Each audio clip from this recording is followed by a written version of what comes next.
de la humanidad. Y lo nuestro es una relación estable, porque CIES lleva protegiendo esta ciudad miles y miles de años, como nos contaban los investigadores, aguantando todo en la puerta. Ahora nos toca a nosotros protegerlas a ellas.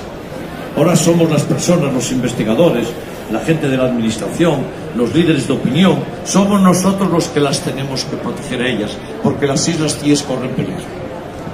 Porque en el mundo moderno corren peligro y las queremos así. Las queremos patrimonio de la humanidad. Las queremos durante miles y miles de años.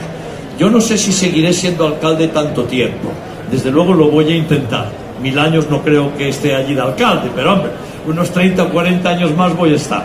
Así que cualquiera que crea que esto se va a parar, que pierda la esperanza. CIES son una joya, son nuestra alma, son nuestros ojos, son nuestro corazón.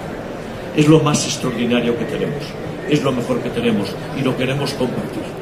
Lo queremos compartir con todos, lo queremos compartir con todo el planeta y lo queremos compartir como patrimonio de la humanidad.